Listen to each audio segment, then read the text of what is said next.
feel like the people who need the vaccines would be the elderly. A COVID-19 vaccine could be in the area in the next month. We're going to tell you how it's going to be distributed. And do you want to calculate the risk of traveling this holiday season? We're going to show you a new web tool that can help you do just that. And a busy night of high school football action. We've got all the highlights. This is KRIS6 News at 10. Over the course of December, we are anticipating more treatments, but also we are anticipating 2 vaccines to be approved, and we, as in the state of Texas, are already prepared structurally for the quick distribution of those vaccines once they are approved. And an antibody treatment already being used in the state, and 2 vaccines potentially on the way. Some hopeful news tonight on the COVID-19 front. And good evening, everyone. Thank you so much for joining us tonight. I'm Kat Uriarte. Within just a few weeks, the Coastal Bend could be getting a first batch of those COVID-19 vaccines. That has sparked a lot of optimism, but also a lot of questions. We have team coverage tonight of the vaccine, and we begin tonight with our Greg Chandler. He has more on the logistics of how the vaccine will be distributed and when we can expect it. Christie's City Manager Peter Zanoni tells me the first doses of a COVID-19 vaccine will likely be here and ready to go by mid-December. Those first doses will go to those who've taken care of so many throughout the pandemic. People like healthcare workers, persons working in hospitals, doctors, nurses, and so on. But we do believe, though, by end of January, early February, we'll begin to get doses of the vaccine for the general public. That means in about 3 months, nearly everyone in the city could be vaccinated. There's hope at that end of the tunnel, so that's really exciting to us. Public Health Director Annette Rodriguez says the next couple of weeks will be spent ironing out the details of how the vaccine will be rolled out. Are we going to do a drive-through? Are we going to do a walk-through and everybody's just going to be gowned? What is the best way to do that to make certain that the integrity of the vaccine is maintained? A lot of work is being done kind of behind the scenes right now, and over the next couple of weeks, that business plan, that distribution plan will be vetted out and should be ready to go. 2 vaccines are close to approval, one from Pfizer, the other from Moderna, with at least 2 more on the way as well. The vaccine is administered in 2 doses, and officials will make sure people get the same vaccine for both. We do have safeguards, but we're trying to help make it as easy as possible because we realize that this is 2 doses are being required for this vaccine. And with a vaccine so close, both Zanoni and public health officials say now it's more important than ever to maintain social distancing, washing your hands, and wearing a mask with a finish line in sight. Reporting at Corpus Christi City Hall, Greg Chandler, KRIS6 News. It's great news, and officials say that they're not worried about having enough cold storage for the vaccine and that the state will keep the city supplied with dry ice. Now, with the possibility of this treatment and the approval of 2 vaccines nearing, one local woman is hopeful that she will be able to see her father, who is living in a nursing home here. Our Javier Guerra, who is out live tonight, talked to her about what it would mean to finally see her dad again. Javi? Katia, that's exactly right. 64-year-old Johnny Leal is a resident of the Palms nursing home that you see right here behind me. His daughter says that the news of this antiviral therapy, as well as these new vaccines, gives her hope that she'll see him again one day. Growing up, my dad was like my best friend. Faith, something 19-year-old Courtney Leal has held on to during this pandemic, while her father has been recovering at the Palms nursing home after suffering a stroke a couple of months ago. He was left partially paralyzed. Juan Jose Leal, also known as Johnny, was given about 6 months to live. Now that he's here, you know, it breaks my heart that we're not able to see him because of like the whole pandemic and stuff like that. Courtney is the youngest daughter of 3 girls. Her 2 older sisters live in Houston. She says the last time she saw her father was through a window at the nursing home. That was more than a month ago. It breaks my heart a lot. It breaks my heart not being able to, you know, hug him or hold his hand, or really it's hard communicating through a window. The news of a vaccine and antibody therapy excites Courtney, knowing one day soon she'll be able to see her dad in person and tell him the one thing she's been wanting to tell him, that she loves him. Now, approval for these vaccines could come soon, but for Courtney, she hopes that that day is even sooner. Reporting in Corpus Christi, Javier Guerra, KRIS 6 News. Back to you, Katia. Oh, let's hope so. All right, Javi, thank you for that. And listen, as you heard earlier in Greg's piece, when it comes to who gets the vaccine first, it's healthcare workers and the elderly who will be prioritized. But we want to know what you think. Who should get the vaccine first? I think the people with underlying health issues and pretty much the people that are older. Definitely our emergency responders, essential workers, I do believe that. The ones that are sick, the ones that are in the hospital right now that need it the most. Whatever's going on right now, they should be the ones getting the vaccines first. The ones that are actually hurting right now, that are struggling worse than the rest of us. That's who should be getting it first.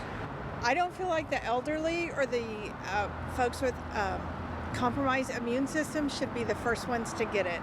I'm still real hesitant about the length of time that it's taken to do this vaccine. Personally, I'm going to wait about 2 years to get it myself. All right. How about weighing in yourself? Just go to our Facebook page or hit us up on Twitter and let us know who you think should get the vaccine first.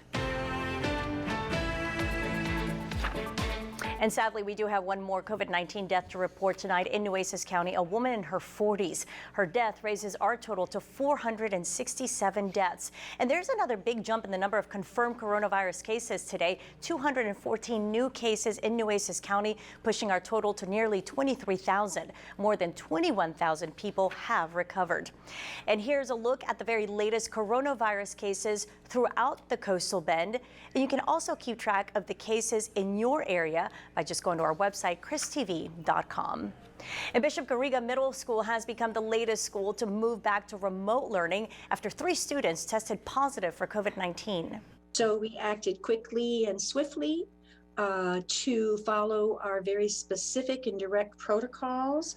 In this case, we thought it very best to give us time to do some very specific contact tracing for students and for teachers. So we immediately moved to remote learning.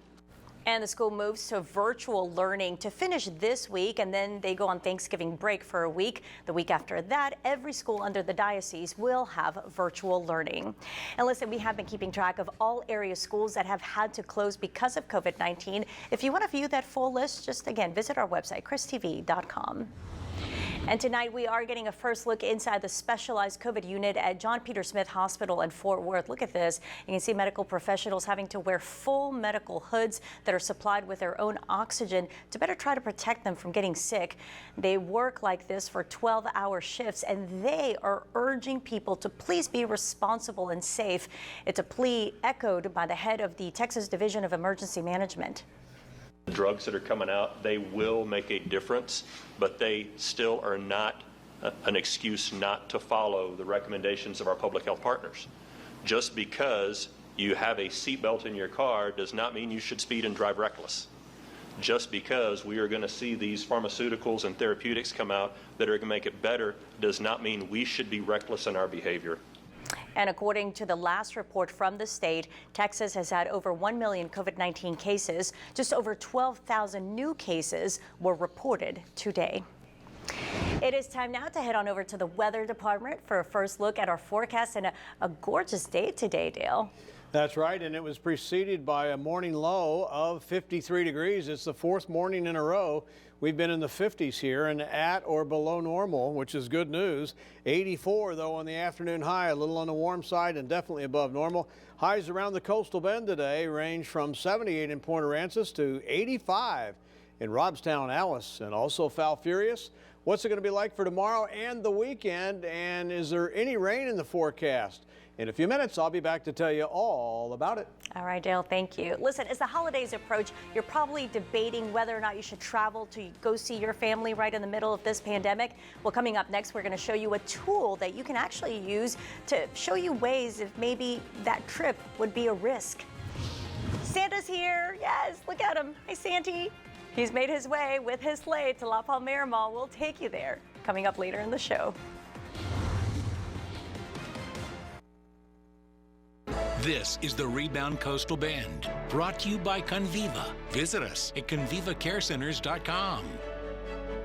All right, Thanksgiving is officially only 1 week away, but before you dig into the turkey, there's another important decision that we need to make, and that is it safe to visit friends and family this year? In fact, today the CDC warned against traveling for the holidays. They say traveling right now could really spread the virus from one part of the country to another. John L. now introduces us to a planning tool that can help us weigh the risks of our situation should we choose to travel. People are traveling during the pandemic. At SFO, Nisha Soray and her husband are flying home to Chicago, thinking about seeing family for Thanksgiving. I've heard a lot of stories from back home that people that my family knows got COVID just from gathering. So the COVID-19 Event Risk Assessment Planning Tool, developed by a team at Georgia Tech, can tell Soray how likely it is that one person at a gathering has COVID-19. Just enter the group size and click on the county. For Soray, dinner for 10 in Cook County, Illinois, 39%. A number that has her thinking. For sure wear a mask if I were to choose to go, but I would definitely, I'd have second guesses on the go or not. The risk assessment equation includes COVID case rates and population data. Developers say they wanted to give people a way to make informed decisions. But we can say that in this event, will COVID be there or not? And in many places in the country right now, there is a greater than 50% chance. So there is a likelihood, high likelihood, greater than chance that COVID will be at that event. I think that's something that we would absolutely use, yeah. Flying home to Boston, Dr. Eli Gelfand says it's a tool families can use to make decisions about the holidays. But this is a useful tool for, I think, people to decide whether or not they want to see their family safely for the holidays, and to really judge the risk, not just to themselves, but to their relatives as well. And if you want to take a closer look at that risk calculator or calculate the risk for your holiday destination, we have set up a link to that site. All you have to do is go to our website, KRISTV.com, and click on the rebound part. And don't forget, if you have a story idea, maybe you have a question for us, just send us an email, rebound@KRISTV.com. As if 2020 hasn't been tough enough, now there's word that water restrictions may be headed our way. We'll have the very latest on that coming up. Plus, Dale is going to talk about the lack of rain, and he'll also have your morning and weekend forecast, so stay right there. The city of San Antonio is under water restrictions, and Corpus Christi could be headed in that direction if we don't get rain in the next few weeks. Under the city's drought contingency plan, stage 1 restrictions kick in when the combined storage levels drop below 40% of capacity.